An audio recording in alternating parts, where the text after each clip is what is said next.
What's up, guys? Welcome back to another video on the Field Sneak YouTube channel, and in today's video I'm going to be going through my early AFL ladder predictions for season 2024. Now I must stress before this video starts, this isn't my final official ladder predictions for next season. This is just an early feel as to where I think every team will finish in season 2024. If you guys go on to enjoy today's video, make sure to leave a like, share, and subscribe. It'd be very much appreciated. I know it has been quite dry between uploads as of late. I think it's been about a month or two. But nonetheless, if you do go on to enjoy today's video, then make sure to hit the big red subscribe button down below if you haven't already, as it really helps the channel out a whole lot. But anyways, guys, without no further ado, let's get straight on into my early AFL ladder predictions for season 2024. Alrighty, so as you can see, ladies and gentlemen, we will be doing this on Tier Maker today. Trusty old Tier Maker. It's good to have the Tier Maker videos back. Haven't done one in a little while, so I thought it was about time. But nonetheless, we will be doing this on Tier Maker today. As you can see, the columns, we've got 1st to 4th, 5th to 8th, 9 to 10, 11 to 12, 13 to 15th, and obviously 16th to 18th. So we'll kick things off, as we always do, with the Adelaide Crows. Now, the Crows early on, obviously this season just gone, they probably should have made finals. Like we all know, they were very, very unlucky not to make the finals. They were obviously quite stiff to miss because of that Ben Keays non-goal. They only brought in Chris Burgess. They did lose Tom Doedee, who's a pretty valuable part of their defence, to be honest. So I feel like their defence could be a little bit exposed going into next season early on, but I think for the most part, their midfield and forward line kind of makes up for it, I guess. I feel like Adelaide most likely will be between 5 to 8. Like I said, they've got a very, very good young list. Obviously, they've got the young talent coming through. They've got probably one of the best forward lines in the league. And like I said, they were very, very unlucky not to pick up a couple more results last season. I don't think I have enough confidence in Adelaide to put them in the top 4, just because their defence isn't the strongest, and they're still a young team. So I don't think they're going to make top 4, but I fully expect the Crows to make the top 8 this year and finally make the leap. And who knows, maybe they could win a final this year. That's a big call, but who knows? Maybe Adelaide could actually win a final this year for the first time in 5-6 years, something like that. Next up, we've got the Brisbane Lions, the gallant runners-up from last season, obviously. I guess there is a little bit of an argument that because Brisbane are coming off a grand final loss, there is a chance that they might slip a little bit. But in all honesty, I very much doubt that that's going to happen to Brisbane this year. There is absolutely no way Brisbane fall off a cliff this year. Like, surely it's got to be top 4 again for Brisbane this season. Like I said, they've got one of the most talented and probably most well-rounded lists in the competition. I reckon Brisbane, they should be finishing 1 to 4 again in 2024. Poor Carlton. Oh, they're an interesting one. From what I saw from Carlton last season, I think a lot of people probably won't be surprised, and they'll probably be doing the same as me, but I actually reckon that after last season, they are ready. They are ready, the Blues. They are ready to take the next step. So I'm going to chuck the Blues in the top 4. I think a lot of people will probably have the same opinion on me, on the Blues as I do. After what I saw in that final series from the Blues, I'm fully convinced now that they are ready to take the next step in season 2024, the Blues. There is a chance that they could underperform because, it is Carlton. So there is a chance that they could underperform next year, the Blues. So, if last year was an indicator, I think this year coming is going to be hopefully at least, a really, really good season for the Blues. And I reckon the Blues, they'll finish 1 to 4 next season. Next up, we are moving on to the reigning premiers, the Collingwood Football Club. Similar to Brisbane, I think this is probably another very easy prediction here. I think Collingwood will be in the top 4 again in season 2024. I don't think they'll finish first. Because it is very hard to win back-to-back minor premierships. It's very, very rare that a team actually does that. No doubt they'll be in the premiership contention once again, the Pies. Like I said, They're a great side. You know, Craig McRae is an absolute genius of a coach, and they'll probably find a way to potentially make the grand final again, even if they don't make top 2. But yeah, I do expect Collingwood to fall slightly, not a big drop, but a little bit of a slip, I reckon. But no doubt they'll make top 4. Again, the Pies, if they don't make top 2, they'll easily make top 4 still. So yeah, I reckon the Pies, yeah, no doubt, they'll be in the contention for the flag again. Next up, we are moving on to another difficult one. We've got Essendon. Considering what Essendon did in the off-season, you know, going out and recruiting a lot of big-name players, such as, you know, Jade Gresham, Todd Goldstein, Ben Mackay, Xavier Dersma as well. You feel like because Essendon have gone chips in on these players, you feel like Essendon probably should be in 5 to 8 next season. And I think their list on paper, Essendon, is good enough to make the finals. But I don't know, they're a bit of an untrustworthy side, Essendon. They, you know, last year, great example, you know, they started so well. They were sitting, I think, 5th at one stage last year, and ended up finishing in this range, 11 to 12, due to a horrible drop-off at the end of the season. Oh, geez, this is tough, because I want to put Essendon in 5 to 8, but they're just such an untrustworthy side, the Bombers. I don't know if I can put them there. So I think just to be safe, I'm going to chuck the Bombers in 9 to 10, but that could change. Yeah, like I said, the Bombers, you know, their list on paper, good enough to make the 8, no doubt. But it's just about whether they can keep that consistency for the whole season, the Bombers, and we haven't quite seen it for the last couple of years. For some reason, year after year, they just can't get it done, the Bombers, and it's just really frustrating, or it must be, at least for their fans' sake. For now, I'm going to have Essendon in 9 to 10. That could change, but I'm going to go with it for the moment. Next up, we've got arguably one of the biggest disappointments of season 2024. We've got Fremantle. Now, to be honest, I've seen a lot of people putting the Dockers quite low on the ladder going into next season. And look, I'm not going to sugarcoat it. I think I agree.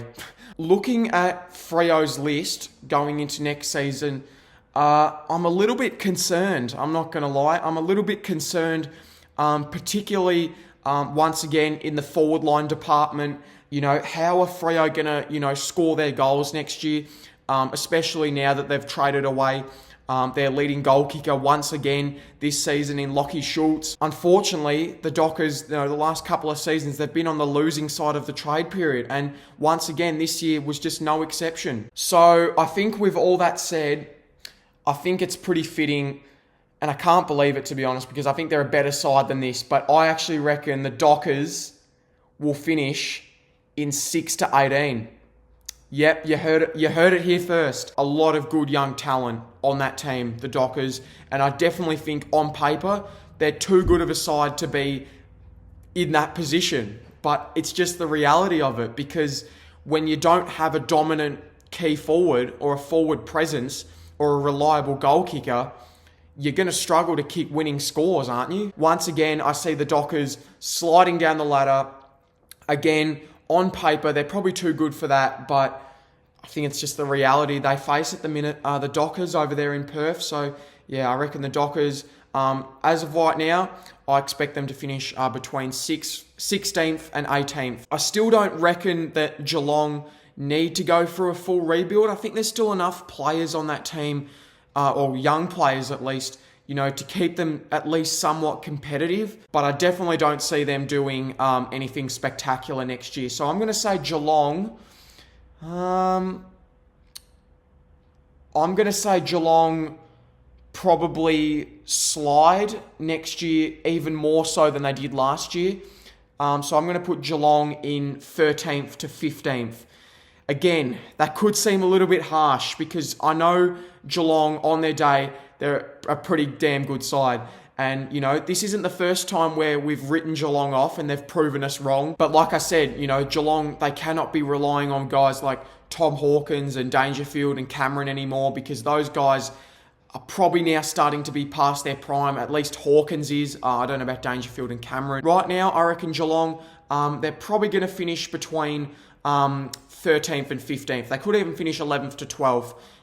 But yeah, somewhere around the mid-table spot is where I reckon Geelong will finish. Next up, we have got the now Dimmer-led Gold Coast Suns. Yeah, obviously, like I said, now led by the old foe in Damien Hardwick, obviously as a Richmond fan. Yeah, the old foe, Damien Hardwick. On paper, I actually reckon Gold Coast have got one of the most underrated lists in the competition. The only reason I had them outside the 8 last year was because of their coach. But now, Gold Coast have gone out and added probably the second best coach in the league in Damien Hardwick. Only second to obviously Alistair Clarkson. I still don't know if they'll make the 8.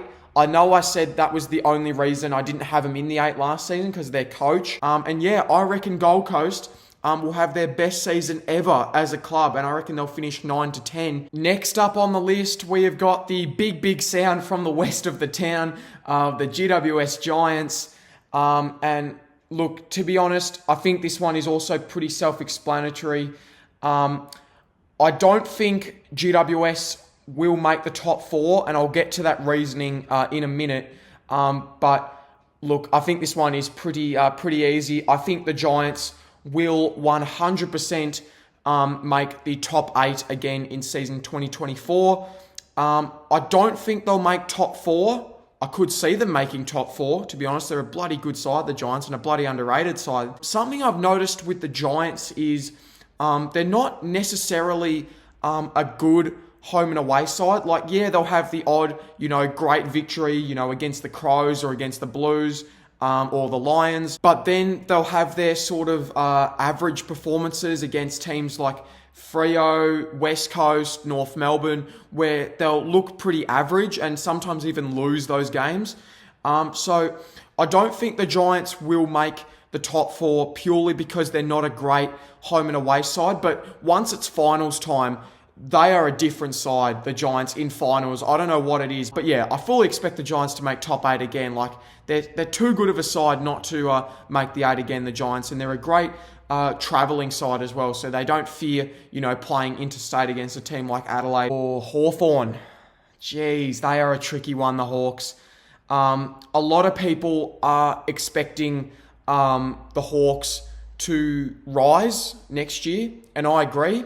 I think Hawthorn will 100% take a couple of steps up the ladder next season. The word consistency is the word I will be looking for Hawthorn next season. Can Hawthorn consistently challenge the top sides at the top of the ladder this year, like Brisbane, Carlton, Collingwood, Adelaide, and GWS? Can they consistently challenge those top of the ladder big contending sides this year, the Hawks? That's something I'll be looking at when I watch Hawthorn next season. I don't think they're good enough to be in 11th to 12th. I think it's more likely that Hawthorn finish 13th to 15th. So I think that's where I'm going to put them. Again, I don't reckon Hawthorn will finish in the bottom 4, but you have to factor in again, it's going to be such an even season. Can Hawthorn do it consistently against the best sides?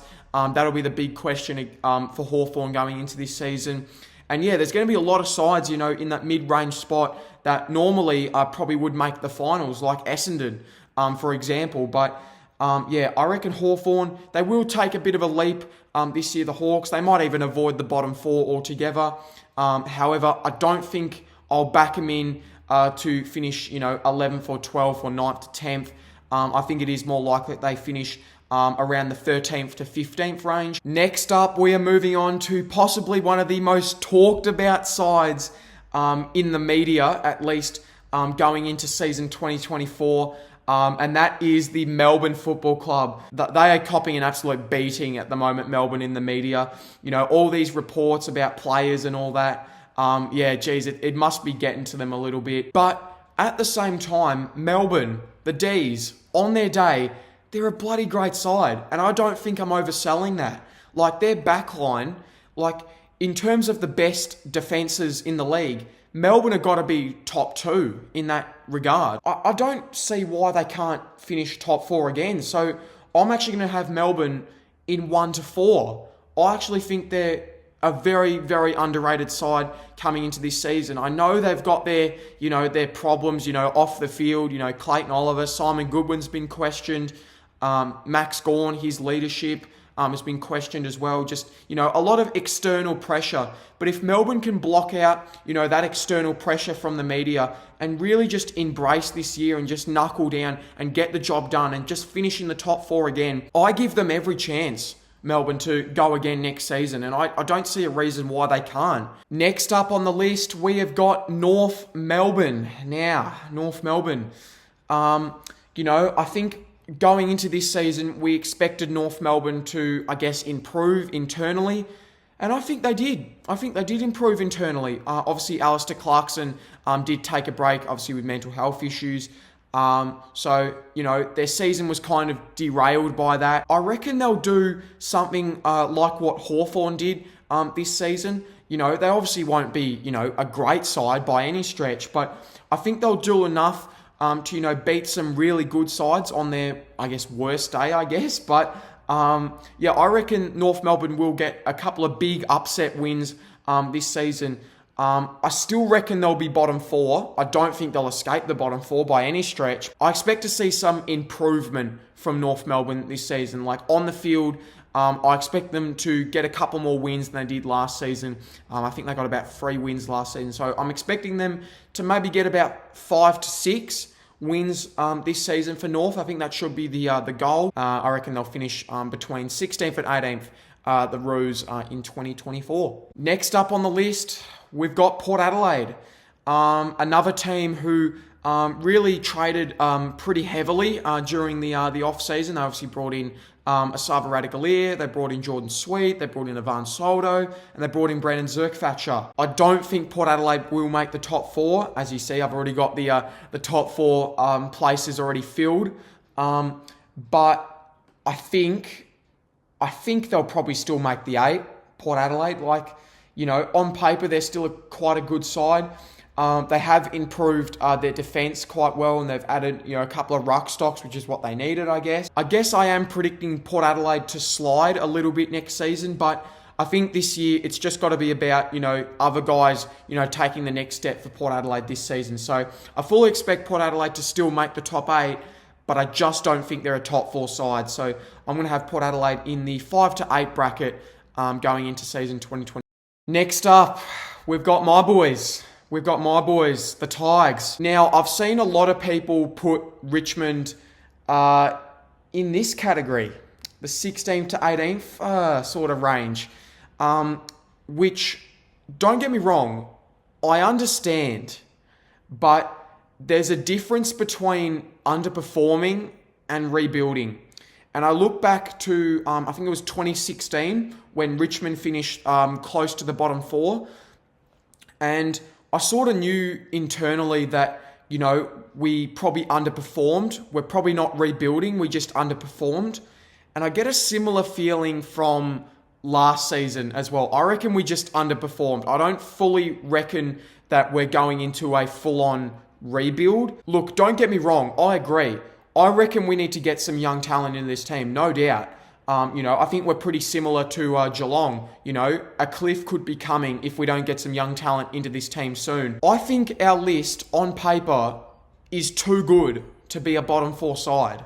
And I don't think I'm biased when I'm saying that. I reckon we'll be somewhere between 11th and 12th. Look, to be honest, like I said, I could see us in the bottom 4. Don't get me wrong. I understand why people are putting us in the bottom 4. But come on, there's too much talent on this team to have us in the bottom 4. I think it's more likely, assuming we stay relatively fit, we finish just in the middle of the table. Maybe on the brink of contending for finals, but just overall, just in no man's land. They're either here, or they're here, or they're here. I don't know. Will the Saints have a better year than Richmond? Maybe. I don't know.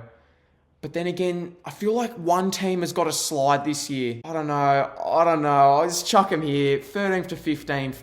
that could seem a little bit harsh, but I feel like every year there is one team who does slide a little bit, and I feel like the Saints, while on paper they look like a really good side, there was times last year where they did look average. I'm not going to lie. Like, they scraped over the line against North Melbourne. They scraped over the line against West Coast. They lost to Hawthorn. So, look, it could seem a bit harsh, but I got the Saints in 13th to 15th. The Sydney Swans. Now, the Swans, well, at least in my opinion, I think the Swans were the biggest winner out of the off-season for 2023. They brought in some pretty nice-looking players in Brodie Grundy, James Jordan, Taylor Adams, and Joel Hamling. Yeah, not sure where to put Sydney this year. I think they'll make the 8, but I don't know if they'll improve on their position last year, which was 8th place. But I don't know if they'll take a necessarily massive leap up the ladder like a lot of people are expecting them to. So I'm going to have them in 5 to 8 for now, the Swans, but that could change, who knows. The second last team we have got to rank in today's video is none other than the mighty West Coast Eagles. Well, what was once the mighty West Coast Eagles, now the deplorable West Coast Eagles. West Coast will finish in the 16th to 18th bracket. And look, I'm not even going to sugarcoat it. I think West Coast will finish last again in season 2024. However, I think they will be more competitive in season 2024. At least I hope they will be more competitive this time round, because what do they lose? They lost, 6, 7 games by over 100 points, which is just phenomenally bad. Obviously, they have just picked up the number 1 pick in Harley Reid, who looks like an absolute jet, I'm not going to lie. Definitely the next Dusty Martin in the making right there. I'm still convinced that West Coast will finish last, because I think they are comfortably the worst side in the league. I think North and Freo are comfortably better sides than West Coast right now, even though they're in the same bracket. Yeah, I think there is quite a difference between North and West Coast in terms of the competitiveness and overall quality of the team. So, yeah, I think West Coast will finish last again in season 2024, but I think they will be definitely more competitive. And yeah, I think they should be aiming to win a couple more games next season, but I think 16th to 18th is definitely more than fair for the Eagles going into season 2024. And last, but certainly not least, we've got the Western Bulldogs. Obviously, last year, once again, it was definitely a bit of a disappointing end to what looked like a pretty promising season overall. The Dogs, I don't know what it is, but the Dogs, they always struggle to make this list click, and I don't know why. I still don't understand, with that sort of list, how the Dogs are not in this range, or even in this range, the top 4.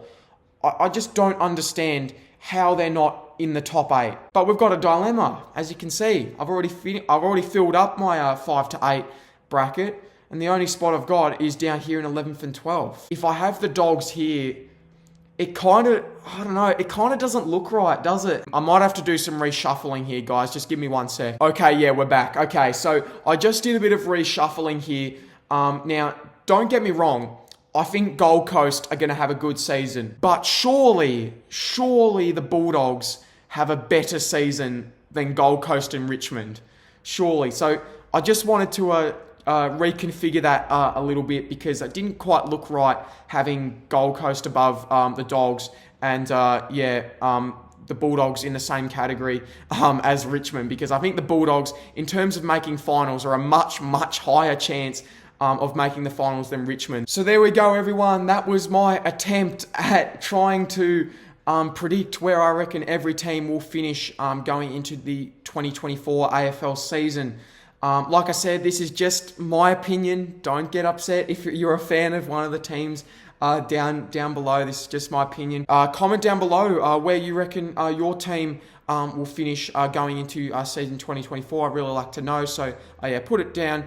Put your predicted ladder so far down below in the comments. Once again, guys, if you did go on to enjoy today's video, make sure to leave a like, share, and subscribe to the channel if you haven't already. It really helps the channel out a whole lot. And I've got a little bit of a goal for early next year. I'm trying to hit 500 subs by round 1 next year. So if you make that happen, that would be absolutely amazing. Yeah, hit the big red subscribe button down below if you did go on to enjoy and you enjoy the content I put out. Yeah, sorry for the lack of uploads the last month or two. You know, school and just life itself has just gotten in the way, unfortunately, of making videos. This may or may not be my last video for the year, but if it is, thank you so much for a great year and all the support I've got throughout this year. It's been really, really much appreciated. Nonetheless, guys, thank you so much for watching, and until next time, I'll see you in my next video. Cheers!